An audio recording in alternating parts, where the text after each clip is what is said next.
Hi,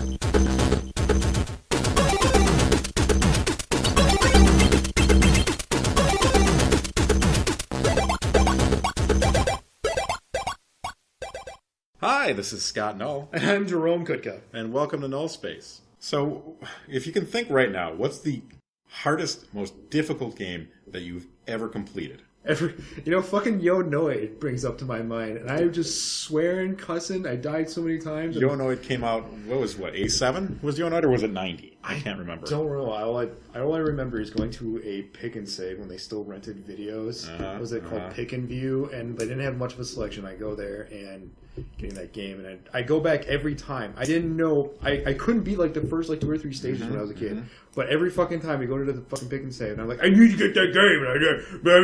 I do remember getting torturing the hell out of myself. I loved it. I love the little mini game where you're actually making a pizza against the other Noid and trying to get him. Great stacking the game thing. Oh man, Yo Noid's platformer was a very difficult game. I thought you were going to say Darkwing Duck for sure. Darkwing Duck is a pain in the ass, but that's just another Mega Man clone. It's the same formula of Mega Man, run, shoot. Yeah, it was a Mega Man clone. But also done by Capcom. But one thing about Capcom games, I know we're just going to point this out, I love the music of Capcom games. Yeah, They're so fucking good. See, we're just I still listen to the Mega Man 2 Wily's Castle. It's on my phone. That's my pump music when I'm driving through traffic and trying not to die. Or the boss like oh, it's so fucking great. Oh, I love it. All right. Well, the reason I'm asking because compare that to a game from this previous generation, PS3, Xbox 360, or the current generation.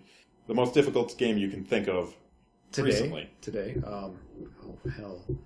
Because right now I just got a PS4. And I have Grand Theft Auto 5, Wolfenstein, and Call of Duty Advanced Warfare. And unfortunately, they're kind of like I can sit back and I can just enjoy myself and enjoy the storyline. There might be like challenges here and there, but nothing I can't, sweat through. I'm just like, oh, it's a little hard, but fucking just keep on going. So essentially, what you'd be saying is that they're more casual. Yes, a lot of games are more casual nowadays, unfortunately. Which brings us to tonight's topic, casualization of gaming. Do you believe games are becoming easier? Yes. So let's start out with that. You do believe games are becoming easier. Yeah. Can you give me examples of what you mean? Past examples compared to present day. You know what? QuickTime events. Fucking QuickTime events. Games like Rise, in which you don't even need to complete the QuickTime event correctly in order for the game to continue. No, it does it automatically. You just keep on forward. Which means even QuickTime events may be getting easier compared to There's QuickTime events for QuickTime events. Resident Evil 4 had QuickTime events. But those weren't too bad. I mean, they weren't saturated like now. Like from Resident Evil 4, and then you got Resident Evil 5, and then Resident Evil 6 was just fucking every 5 minutes QuickTime events. Like the training, all QuickTime events. It was so like I was with Kelly, my girlfriend, and she's like, "What the fuck is this?" I'm like, "I know." It's like, "I'm just spamming X through the whole goddamn game so far." I'm like, "I know. I'm sorry." Just fucking sorry. And at the half hour, we just let's just go have sex instead. That's more entertaining. And I laughed at my dick, and it was. Well, then even QuickTime events in Resident Evil 5, where if you failed the QuickTime event, sometimes thrown in during a cutscene, you would fail the cutscene and have to watch from the beginning, which is the worst offender. Yeah. I think QuickTime events is another day. We can bitch about. Okay. As for right now, difficulty of games. Say, compare Yo Noid like we just did to current game. Yo Noid versus Resident Evil 6. Even that's a different action. One's a platformer, one's an action shooter. Let's match it up. Let's go. Let's see, Resident Evil 6 versus Resident Evil. I mean, okay. Voice acting for one is amazing. Well, we're talking about game difficulty here. Resident Evil, the first Resident Evil. I mean, we'll just talk basically gameplay. Now we're going to have a completely different thing because of a topic I'll bring up in a bit. Technology. The original Resident Evil control scheme was terrible. It was new. It was a very experimental. Experimental, thank you. And they were kind of going through because the PlayStation at the time was like, they were capable of 3D graphics, and unfortunately they didn't have joysticks on the PlayStation 1 yet, and so you kind of had to have that same simulation without moving a camera element. So you had those fixed cinematic views where you had to kind of move around. Yeah. Also built a suspense, though, because you didn't know what was lurking around the corner. And you couldn't get away from it very quickly. Just like the original Silent Hill with the fixed camera angles would really add to the horror. It did. Like, even with the original, I can hear, like, when you step through that first door, when you hear that zombie, like, crunch on that human flesh, you're like, what the hell is that? And you see it, and you're like, oh, there's a guy, and there's this cinematic scene, and you're just kind of watching that zombie come at you, and it's like that whole build-up, and he comes at you, you're like, oh, and you're trying to, like, run away from yourself, you're struggling with the controls at the same time, and the first time you're playing it, oh, fuck, and then it eats you, and you're like, oh, it was still a good time. Not to mention the fact that the game itself, when you were caught by the zombie, was very heart-wrenching because it was difficult. If not, it would usually mean a game over if you were playing in hard mode. But compared to today with Resident Evil 6, the struggle. But especially I'm just spamming X. Yeah, and I get away. Especially with the co-op feature, is they really did hinder Resident Evil 6, in my opinion, with co-op. The co-op, it really did take the horror out of the game. I totally agree with you on that one. I mean, It's fun to play co-op games. I always strive for co-op games. I love going head-to-head or just, against each other. It's always so much fun to do that. But, with that horror element, it does take, suspense or mystery or whatnot. Because you're like, I'm with a buddy and we can do it together. And well, really. In the first Resident Evil, even the puzzles were, they weren't very difficult. But if you remember the scene with the suit of armor, it took a little bit to figure out. Yeah, you did die a couple times before. The first time you played, you died a couple times. Enemies really meant something. Walking down the hallway and having the dogs leap out at you. If you weren't fast enough, you were toast. That's true. Compared to games these days with the QuickTime events and just tiny little signals saying, hey, something tough is coming. A hallway full of ammo, means a boss is up ahead. The QuickTime events I know exactly what you're saying. They make you just sigh every time I see that button on the screen. All I do is just a giant sigh, like, oh, it's not one of these. I don't have to care. I'm not really invested. I just kind of like automatic brain, whatever, and I just try to. It's a time waster. That's all it does. It just wastes my time. Well, let's go ahead and we'll talk about a type of game that is a series that has kept the same basic control scheme. How about Ocarina of Time versus Skyward Sword in difficulty? Do you believe the difficulty there has changed? The gameplay has stayed the same. Has the difficulty? You know what? I just was talking about this with my buddy the other day with Skyward Sword. I haven't even finished Skyward Sword. I keep on trying going back over and over again. And I have to go through that first hour training of like getting to know things. Tutorials. Tutorials. There's a very good point. And for Ocarina, I was able to, find what rupee is, my shield, and go straight into the temple. There's a great example of the rupees. Remember in Twilight Princess, every time you started playing the game again, after you had shut it down, saved, the next time you would play, every time you'd pick up a rupee again, it would explain what it is. Oh my god, it was like, yes, I know what a green rupee is. Go fuck yourself. And yeah, it's like, I couldn't get to like the first temple sometimes because like I had my Wii and then I had a corrupted file and I was just starting over the first of Skyward Sword. The unnecessary hand-holding is what what kept pushing you back. Exactly. Versus Ocarina of Time, which it more or less led you to learn how to play it versus forcing you to understand it. What's another problem with the Skyward Sword versus Ocarina of Time? I have a controller, and what a blessing and a curse at the same time with Nintendo's Wii was the motion controls. Mm-hmm. Like, thank God it's implementing something really innovative, but at the same time, I have this sword that I'm supposed to flail in the air in Skyward Sword, but it's not registering, so I'm screaming at the damn thing like, oh my god! Yeah, using what Miyamoto was trying to do is like trying to recapture the essence of having like the sword. Mm-hmm. Like, you're a child and you can wing the sword and use your imagination, but your imagination's in front of you as well. I'm like, oh, that's great. Miyamoto kind of sounds like Solid Snake. So smokes a lot. So do you believe that you're just being nostalgic with your older games, or do you believe honestly that the games are getting easier? I am extraordinarily nostalgic, but I also love a good challenge at the same time because I don't want to watch a movie. Yeah. I don't want to watch a movie, but I do want to be engaged in something, and I don't mind like the easygoing like game, like kind of like I'm playing Grand Theft Auto 5 right now. I know how to shoot things, and I'm just kind of driving a car, and it's like a really entertaining chase scene. I'm like, oh, that's really fun. I'm really engaged. I feel like I'm part of the movie. I'm like, oh, this is really cool. Yeah. But that's more of a casual demographic of getting the games in there. And then at the same time, I want that fucking roughhouse grinding like just hardcore pornographic kind of game. the game like fucked over over. The game like Mega Man, where you would have to memorize, memorize the level in order to succeed. Like all of the patterns and everything else like that is just They were. What is a game like? I know I haven't played Shovel Knight yet, but I know that that's a classic kind of style platformer. Shovel Knight does hail back to the old, almost a mix of Castlevania and DuckTales. Oh, okay, cool. Yeah, DuckTales, homage to the first game that I ever beat, by the way. I remember that.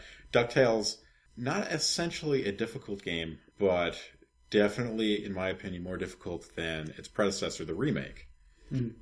If only because gameplay is developing and the technology is developing, and you can generally see more. I remember a big problem with DuckTales is transitioning scenes, where you go from one scene to the next, and the whole screen would move to the left. And a lot of times you'd be frozen in there, and you'd see, I'm jumping into a pit.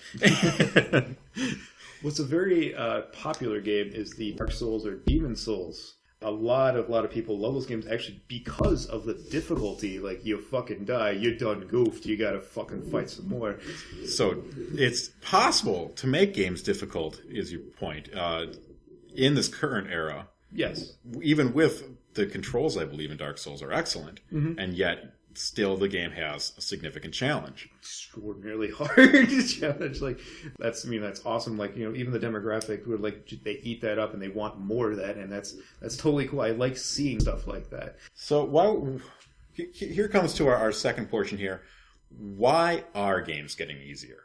Let's start out with the casual market. My girlfriend Kelly, she loves playing co-op games, and I love playing co-op games with her too.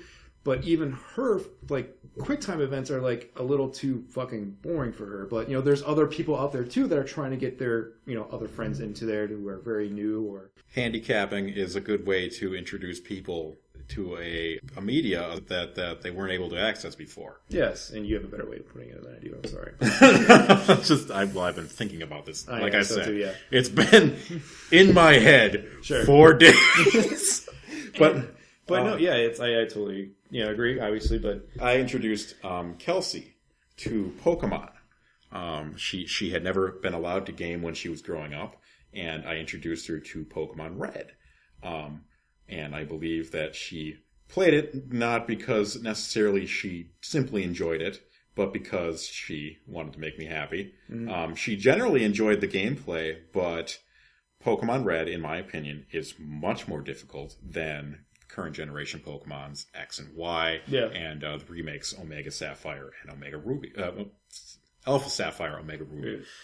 Still very satisfying games, though. Excellent games. In fact, when I introduced her to, she got Sapphire, I got Ruby, she fell in love, truly loved the series. Actually beat the Elite Four, was very proud of herself for doing so, and she fell in love, and that means... Now we can play together on more games, more RPGs. I can introduce her to more. I'm trying to introduce her to the Nobunaga's Ambition series through the Pokemon Conquest game with, I believe, the not entirely RTS, but more turn-based board strategy like the old Shining Force and Advance Wars. I believe she'd really like that because there's pacing and it's not action, action, action, action. On the other hand, she also has been playing the Samurai Warriors game for 3DS and absolutely adores that game. A game that introduced her to it was essentially the easier title, Hyrule Warriors. Really, it is getting people to play more games, but... Like stepping stones. Does that hurt the market itself? Do you believe that you're being excluded by pandering to a crowd that's not necessarily familiar when you've grown up with them? Kind of go back into the stages of when the Wii first came out, and I got a bunch of shovel titles, and I got, Nintendo knew exactly what they wanted to do with the system, and they introduced really good controls. Mario Kart was fine, they implemented controls, but then you have the third-party developers implementing their control schemes, and they're literally fucking shovel titles. They're just shoveling out the door, and I'm getting all this crap, and then they're supposed to be made for everyone. That was the demographic. Older people, younger people, children, anything. We would like to play. I love those commercials. But that kind of killed things for me because, they saw this market. they overpopulated with just shit games, and then it got this really bad rap of just garbage. And it kind of came like overflooded, like, I don't know, like the iPhone market. Excellent. In fact, most Android and iPhone games were actually simply ported over to the Wii. The Cold Stone game, for example, which came in the store that we absolutely had to try. Like zoo games, UFO. Because it was the simple point-and-click interface that you could do with a touch screen. A lot of them looked like they were Flash-based, and they were like charging money for it. And they like you played, and you're like, oh. And you got the older market and the younger market. Well, this is crap. Like they're looking at this like this is what video games are. I don't fucking want this. Like absolutely. Used to be that, and we both know this obviously. Go ahead, you have a point. I just got a thought in my head though. It's like Yo-Noid. Like I liked that game as a kid, right? It was hard as piss, and you could never beat it as a kid. No, oh my god, no. You didn't have the patience. You didn't have My mom wouldn't buy it for me because I get so goddamn mad. And you kept renting it, which meant money. Which is because it used a very archaic system that we no longer use, well, we still use today, but shouldn't, the Lives system, which was developed as a way to get quarters out of your pocket at the arcade. Yes. The more times you die, the more quarters you pop in for credits to continue. A good example of what we're doing today with the more casual games that works in essentially the same way as microtransactions. Oh, God, microtransactions are, especially if you're running a farming sim, a town sim, you can buy credits in order to reduce the time that it takes to build something, and essentially reducing the difficulty because you're not waiting so long. Which would you say is the lesser of two evils here? Because both ways, I don't believe that many people think about that much anymore. That honestly, the Lives and Quarters system was pretty evil back in the day. It was. No, you just kept on pumping and pumping. Like Space Invaders, Pac-Man was a very big thing in there. Back in the day, like people went apeshit over Pac-Man. That was a huge. And games were designed to kill you so that you had to pay more to play it. The Simpsons arcade game. Oh my god. An incredibly addicting yet difficult game. The side-scrolling arcade game was excellent at that, and the fact that you could all play together, you wanted to keep going. Yeah. And you would keep pumping the thing full of quarters. And the fun thing is, after you beat the damn thing, after spending $20, you come back, the following week with your buddies at Chuck E. Cheese and do the damn same thing over and over again. Which is mirrored today, in my opinion, with the achievements, the bragging rights. With my town is bigger than your town because I paid the money. Yes.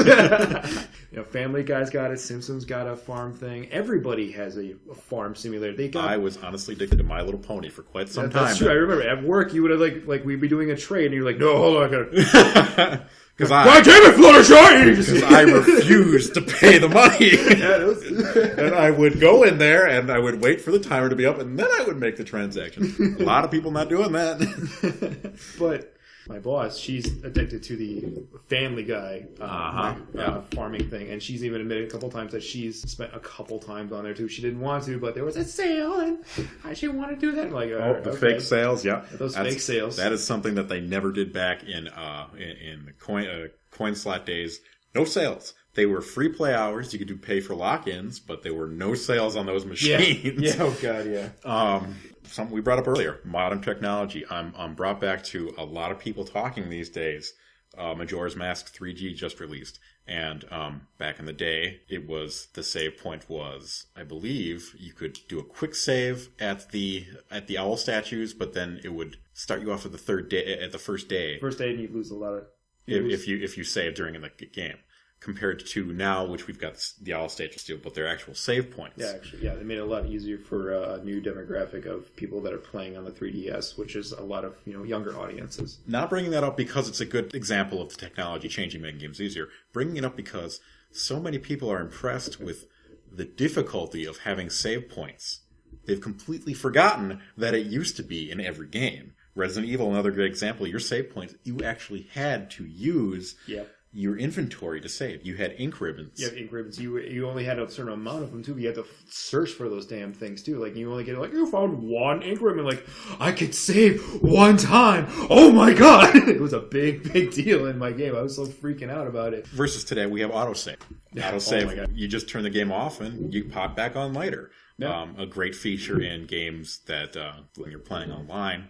Also for the gamer that doesn't have all day to sit there and play it.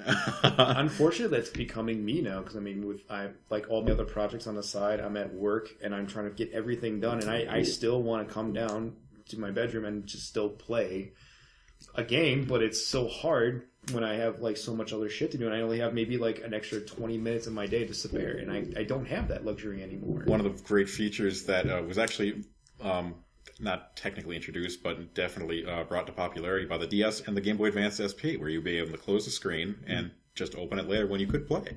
But it goes and bring back to like the original Game Boy, like when you have like Mario 6 Golden Coins, the game was actually very simple, and you can actually easy beat it in probably within like 30 minutes. The games were designed as a short period of time, but still make it very addicting and challenging to go back over and over again, kind of like an old arcade kind of standpoint. 6 Golden Coins did have a save feature, though, didn't it? It did. It had an internal battery, which meant it could save. After you beat one level, you were able to save from that point. Great example of the technology there. You had memory cards for the PlayStation 1, which were your saved files. Resident Evil. And before that, Zelda was one of the Legend of Zelda was one of the first games to have the internal battery, about 3 megabytes. The card was 3 megabytes. And that was huge. You could have a save file versus Tetris, Super Mario Brothers, where every time you turned off, your score was gone because there was no way to save. The technology where we actually have somewhere to save the feature has definitely, in my opinion, made games easier because you're not starting from scratch every time. Can you imagine playing one of the multi-hour epics, Final Fantasy 13, if you started over every time a game that's... I would cut my wrist and maybe my dick off. That'd be fine. Skyrim, actually, I truly love the beginning of Skyrim. I could probably play the beginning over and over again, but normal people probably would stop. Yeah, after a while. A great example we brought up earlier was controls. More fluid controls. You're actually able to go first person and shoot in Metal Gear Solid 2, 3, 4 versus the first one. First Metal Gear Solid for the PlayStation 1, not the first Metal Gear for the NES, where it was all top down. Your only line of sight for shooting was your laser scope, and it was all top down. Controls do make the game easier. The game could be awesome, but the controlling could make or break anything. But I guess that we can talk about that. It's a different topic about controls one day. Well, let's focus on controls then versus now and how it's changed the difficulty. What's a good example? We brought up a couple good ones with Resident Evil. Well, Resident Evil, yeah, we got the different control. But if you really want to go back to like even PC days, you got the point-and-click adventures. I mean, you're just using a mouse, but that was you can use that as a casual market too for like even thinkers. Like there was that Titanic game where like a mystery thing, and then Nancy Drew games. I hated that Titanic game. It was a scary piece of shit. Strong Bad's actually Telltale Games with Strong Bad's cool game for attractive people, and Sam and Max. Grim Fandango. Grim Fandango was basically Full Throttle. Anything by Tim Schafer or Lucas Arts back in the day.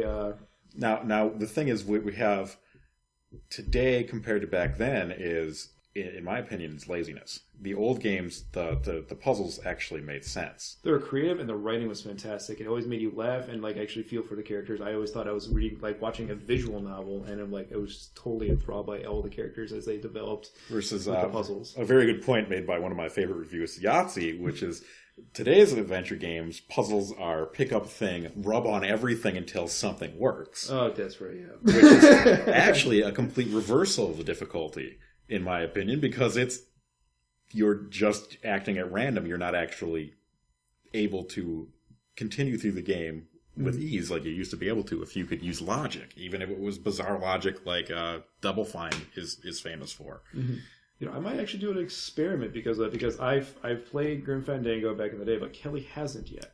I'm going to download that on my PS4. I'm going to actually see how she translate, because she's really good at the mysteries and the puzzle games. Puzzles, yeah. And we'll see how she translates with an old game compared to like new games, because she still plays the new stuff and like the Nancy Drew ones. She's a big fan of Nancy Drew games. She doesn't care about the character. I'm shaking my head right now. She doesn't care about the character. Sure, itself, she doesn't. But she loves the puzzles, and some of them actually be really like stump her at some points. But so, why would the games be getting lazier? Would you say difficulty would be a problem with laziness? Would you say the games are easier now because... What's a good example? Rise. I think that the demographic for gaming and gamers are growing, and I think the companies are finally starting to realize that like the budgets are getting bigger, and like the AAA games are becoming the AAA movies. The movies are just as big as the games now. You have the motion captures, you have the voice actors, you have the actors in themselves actually playing some of these games, like Beyond Two Souls, PS3 by Quantic Dream. Fantastic game. They were literally just the same actors by Willem Dafoe and Ellen Page acting out these characters, and you're watching this, and it's an actual movie, but you're like playing along. And at the same time, I was totally gripped by that story, and I loved it every minute of it. And I love it. But it's the best movie I've ever played. That's pretty much it. Quote from my buddy Travis. But games are becoming like that, though, now. They're becoming more focused on the graphics, and we're losing the game aspect, the actual challenge that we used to be facing. Great examples. I'm just going to look at my shelf here. Let's see here. What do you got? You got Last of Us, which is pretty much kind of like a similarity of that. There's a lot of storytelling and cutscenes, which is nothing wrong with story. I love stories in video games. It grips me even more. I love being pulled into that universe and just completely being swallowed whole. An excellent example here, Tomb Raider. Graphically amazing. Gameplay, in my opinion, much improved from the original Tomb Raiders. See Madonna boobs. But would you say better? I would. I would definitely say better, yeah. As a kid, even then, I was not enthralled by Tomb Raider. She sucked. Their tits sold, unfortunately. The difficulty of the games because of the controls alone was I remember fighting with Tomb Raider. Yeah. Nearly made the games. I was a terrible gamer back then, and you're going to all laugh because I could not beat them, but I couldn't get past Tomb Raider 3 was my first Tomb Raider. Could not get past any of the introductory levels. Tomb Raider 2 was mine. I actually couldn't get past the demo that I had. I had Tiger. I was in some place. I don't know. I fucking died. Speaking of Driver, we both played Driver. Yeah. Driver, and back then, would you say the controls were bad? Because we had it in the store. We couldn't beat the training level for the longest time. But do you remember having that much difficulty back then? You know what? I believe I did, but it didn't bother me. Interesting concept right there. Was that because you were a kid, or is that because we had nothing else to play? I was a preteen. I was like, I forgot how old I was, but I was in the teens area. But I remember picking it up, playing it, not knowing what the fuck I was doing, and like driving around, crashing, and then again, because I was in the parking garage. Yeah, the parking garage was a very enclosed area. The camera was fixed behind you the entire time. There was cars and pillars to hit, and the controls were, I believe, pre-joystick still. You were still using the cardinal directions. I'll have to look at that up later. But yeah, and I remember actually trying to play the game and getting really pissed off at it, but I wasn't really, really angry at the game. I think I was just more disappointed in myself. Versus Grand Theft Auto, in which today, the Grand Theft Auto 5, you were just talking to me earlier on how much you enjoy it with the controls. Oh, the controls are so fucking amazing. Controls like a dream. 4. Grand Theft Auto 4. I don't care who cares, but Grand Theft Auto 4's controls was fucking horrendous. I am sorry. It's a brick boat down a road. I'd rather sit on a giant black dildo and like fucking bastards. I'm like, it feels a lot better. No. Hate those controls. Like I remember me and Kelly had drinking games of Grand Theft Auto 4, try to drive one block without crashing. If you crash, you take a shot. Sonic 2006. God, we played and beat that in the store. And the controls were terrible. The design was terrible because everything sucked. Because they were rushed to get this game out, to reinvent Sonic. Not for us. Yeah, we already love Sonic. Yeah, we already love Sonic. I had to do research right in the minute we were playing a boss because I was so fucking curious and fed up about why Sonic fell so goddamn hard from grace. And I found out that the original creator of Sonic left production right in the middle of it because Sega was like, nope, we need this by this date and blah, blah, blah, blah. He's like, I can't do that. That's fucking impossible. And he's like, you know what? If you really want to, you can do that, but I'll leave. To release the game before Christmas. Yeah. So that the new market could enjoy it. They weren't reinventing Sonic for us. If they wanted a Sonic game for us, they would have made a side-scroller. Mm-hmm. They were making it for a new generation, and it really damaged the series. It did. It still has not been able to pull itself out of the tailspin. They even took it off the marketplace on Xbox 360's live marketplace. About time. They permanently, nope, they were getting such a bad rap, they permanently trying to erase it now. They don't want anybody. Now people are trying to find it, which is, shout out to everybody who was like listening, but Scott actually did beat this game 100%. Not even just, not 100%. We didn't get all the tokens. We get all the fucking. We didn't do all the challenges. We beat the campaign. We beat all 3 characters of the campaign, which was painful. It was a nightmare. I'm sitting. All I remember is sitting on the fucking chair and trying to watch you do this level because it was such lazy design that it was so rushed that you beat the one character and then you go back to the other character, do the same goddamn thing over again, go to the third character, do the same goddamn fucking thing over again. Mm-hmm. Which brings us to our next topic, game difficulty versus game length. Because a lot of developers today think that the only way to make a game difficult is to make it longer, which is Sonic 2006, intentionally expanded for 3 characters for the only sake of playthrough. Because if you actually played that if it was just that one level design, you would have beaten it by at least an hour or 2. Mm-hmm. That's it. But since they had to triple it, they I got to shovel it down for another more 8 hours. Strangeness of fighting the same boss from both. And I played that before. Legacy of Kain Defiance, an excellent scene in there in which you play as Raziel and Kain in the same boss fight. And ultimately, Raziel wins. I just spoiled that for anybody who hasn't played it, but everyone's played that fucking game. Who cares? Word. And they threw that in Sonic 2006, not for the same reason of storytelling, but to make the game longer. Because you can't both win a boss fight, in which you did in Sonic 2006, but then didn't. Because you end up losing anyways. Yeah. Kind of a stupid thing. I kind of want to bring up QuickTime events. There's a double-edged sword there too, because there's you're killing time at the same time, you're stabbing us, making whatever. Even though it's milliseconds that you're just sitting there for 2 minutes. Yeah. But at the same time, they're trying to make you still engrossed into the cutscene that's probably going on at the same time. Maybe. You can't watch the cutscene. Because there's a giant button here. But yeah, the unnecessary length. Final Fantasy 13, a game that took apparently 100 hours of straight gameplay in order to beat. It wasn't necessarily difficult. It was, in RPG, difficulty is fairly easy to do. Forced difficulty, because you just increase the levels of everything. Yeah. I remember getting that game. Game Crazy was shutting down, and I was working on a video right beside of you. Yeah, me and Scott go way back. And I got that PS3. Sam, the coworker, gave me a copy of Final Fantasy 13. I was super pumped. Took it home. Played it for an hour or 2. And most of the time I am just sitting bored watching all these goddamn cutscenes. Mm-hmm. And running down the hallway. And I remember you talking about it because you said it was really good. And you told me, no worry, it gets better after 15 hours.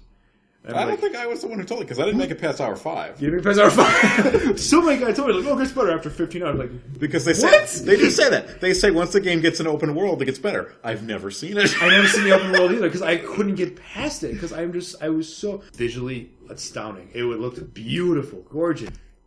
I'm just watching a movie at that point. And that kind of goes on the thing, when I was saying Grand Theft Auto 5, at least I'm engaged into that movie, or Beyond Two Souls, I feel more a part of it. And it's Final Fantasy 13, I'm just literally sitting there, not engaged. Yeah, absolutely. I got nothing more to say about that. Just the forced length in games, in order to decrease difficulty, is right there. Just perfectly explained in Sonic and Final Fantasy. They're the 2 best examples. All right, a great example you brought up earlier is the fact that older games, you said Mario 6 Golden Coins, essentially, if you knew what you were doing and had played, you could beat them in a matter of hours. A half hour or so. Sonic the Hedgehog 2, which you saw me play an entire summer. Oh my god! Every day, come into work, play Sonic, just screaming at him. It was a 3-hour pop, because the game doesn't take that long to beat. No, it was a very difficult game to beat, and and it took me all summer. You were memorizing the patterns just by Metal Sonic, and that was just I never seen you swear or struggle or throw. Almost broke the glass table at work. That's true. That's true. It is true. It kept me coming back. The challenge there kept me coming back. Essentially, if I played through, watching you reminded me of my childhood, kind of like Yo Noid. Yo Noid. It's torturing the shit out of you, but you're having such a good time. Super Mario Brothers, the first one, Super Mario Brothers 3. Playing all the way through now. We beat it in a couple hours. Oh yeah, the first time. Do you remember the first time you beat Mario 3? Were there tears in your eyes? I remember screaming Mario 64. Oh, the difficulty of Mario 64. Essentially, it was a pretty good example of games becoming a little bit easier because Mario 64 versus Mario World. Mario 64 had a lot of different aspects. There was no cutscenes. There's no. Still a little bit easier than Mario World. A little bit, yeah. But compared to, I don't know. I played a shit out of Super Mario World. I could beat anything like that now. Compared to a game that's intentionally made longer for the sake of being longer. Let's think of an example there. Arkham City. Your favorite example of fetch questing. Fucking fetch quest. This is one game Jerry and I very differ about. I absolutely love Arkham City. I do not mind jumping back and forth because I love the zipline mechanic. That's fine, and I played. It took me a while because you have to understand I have a huge fucking library. I have thousands of games, and it's hard for me to catch up on what everybody's playing because I have to backlog. I got to Batman Arkham Asylum finally, and I sat down. I immediately fell in love with it. Like, oh my god, the voice acting, the writing, everybody's here. Mark Hamill is the Joker. Oh my god, and I was just like, this is Batman animated series, the fucking video game. And I'm just like, what the fuck was I waiting for? Oh my god, and I pulled out my giant comfy couch, sat in front of my fucking 42-inch screen, and I just played it balls hard, and I was just going. Went to Scott. I'm like, Scott, I beat him one night. Love this guy. Dad looked at me. He's like, if you love this, you're gonna love Arkham City. A lot of backtracking in Arkham Asylum too. Not as much as Arkham City. And I bought it immediately. Took it home, and I find myself like, oh my god, I'm just doing fetch quests. That's intentionally prolonged for the sake of making the game longer. It did, and it was driving me bonkers because I feel like I wasn't actually wanting to get inside the game yet. It was still like throwing me back here, back there. It was like it was rubber banding me back and forth, and I was like, I just want to stick to a quest and just kind of go with it. And I want to be, at that same time, I feel like I'm like contradicting myself, but I want to be taken as a tour on the story and still have an adventure. But at the same time, they're throwing me back on the other side of the map to go do some whatever fuck else. And I'm like, I just want to, but exactly. I was being frustrated in my own. But I can easily understand why people love this game. It's a very good design. There's nothing wrong with the design. It is just my own personal preference. I fucking hate fetch quests. World of Warcraft is not for you. I got basically to level 9. I installed it. I was done. I didn't like fucking World of Warcraft. I love World of Warcraft. Yeah, I guess if you love the crawlers, that's fine. That's true. I mean, it's just the stats building, everything like that. Then again, you love grinding. I hate. Here moves us to our final topic of the night. I hate the difficult parts of World of Warcraft. I love grinding. I loved essentially the character building. Hated the dungeons. Hated the group work. Which brings us to our final part. Can the easy, casual games still be entertaining? Animal Crossing. Animal Crossing is an excellent example. Love it. It's funny, too, because Animal Crossing, that's all fucking grinding. There's nothing left but fucking grinding. Like, I have to get fucking apples. You get apples, I get bells, and I get bells, I get more couch. I'm just collecting shit and grinding. Collecting shit and grinding. Easily the easiest game that you've ever played because you set your own goals. Oh yeah, but you're also laid back too. There is nothing to do there. I can go fishing, and you whatever. Can still spend out. How many hours did you spend in that game? Oh my god, I have 200 hours clocked into that fucker. Our buddy Tim, easily over 400 hours. He didn't get the game when it launched. He got the game fairly recently. We had to talk him into the damn thing. Because he looked at us like nut jobs. Like, oh, Animal Crossing, man, I can't stop playing. My sister, I introduced her to it on the Wii. Not Animal Crossing New Leaf, but Animal Crossing City Folk. Mm-hmm. And she said the first hour she thought I had completely lost my mind because she was. It's that tutorial. She was working for a raccoon, and I asked her, the next day, how many hours have you spent? And she goes, that game is so addicting. Yeah. Hours pass, and you don't even realize. Funny, too, because this game came out years ago. It was originally out on the 64, but only in Japan. And this was like the original farming game, like before social network of Facebook of Farmville or any of those goddamn simulation games. And there are no microtransactions in Animal Crossing whatsoever.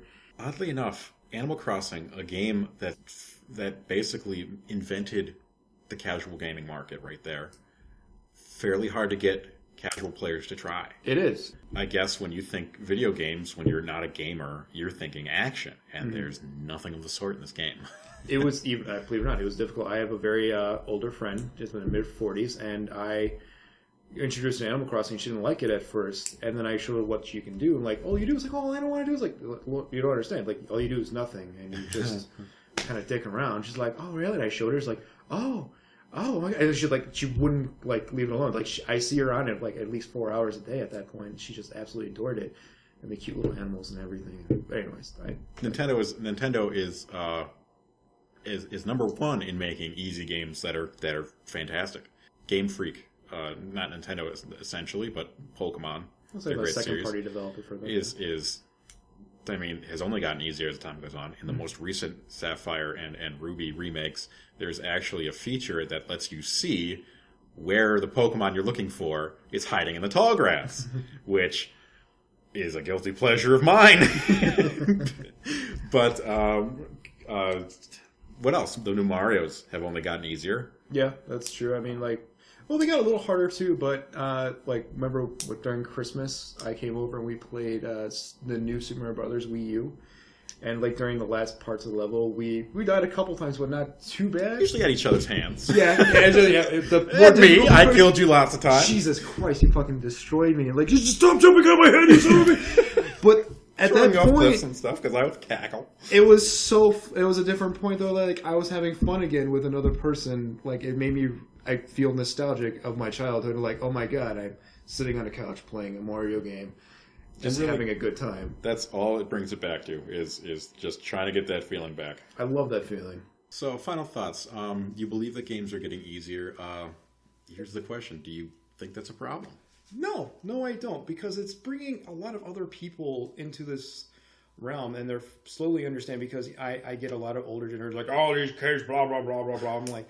It's like, man, this is becoming a bigger media. You should really step in. You might actually enjoy it yourself. And I kind of like the aspect of maybe other people enjoying it. Like, I love sitting down with my girlfriend. My girlfriend is already a gamer, and she already likes playing games with me. But now she wants to, probably have her friends kind of like, oh, my God, you need to play this game. And she, can't talk to all of our other friends yet because they're, still sitting at home playing, Farmville. Well, which is a stepping stone. That's a good topic. Let's talk about that next week. We'll talk about next week introducing new people to gaming and introducing younger crowds to classic games. Yeah. Final thoughts tonight in closing. What are you playing this week? All right. I'm probably going to be playing some more Grand Theft Auto 5. I still want to finish that. And I got Wolfenstein. Wolfenstein. It's just a campaign, no multiplayer online. But you know what? That campaign is so goddamn solid. I'm it tugs on the heartstrings just right. And the voice acting is phenomenal, and I'm just pulled in right away. It's so good. As I said earlier, I'll be playing Elite Dangerous more this week. I just got my Eagle after hours of gameplay, which is, compared to flying the Sidewinder, it's like a hot knife through butter. It's fantastic. If you haven't seen anything for it yet, look it up. It's the space game I always wanted growing up. Yeah, that's the only way to explain it. That's awesome. Well, thank you for listening. Hope you join us next week, and happy gaming, everybody.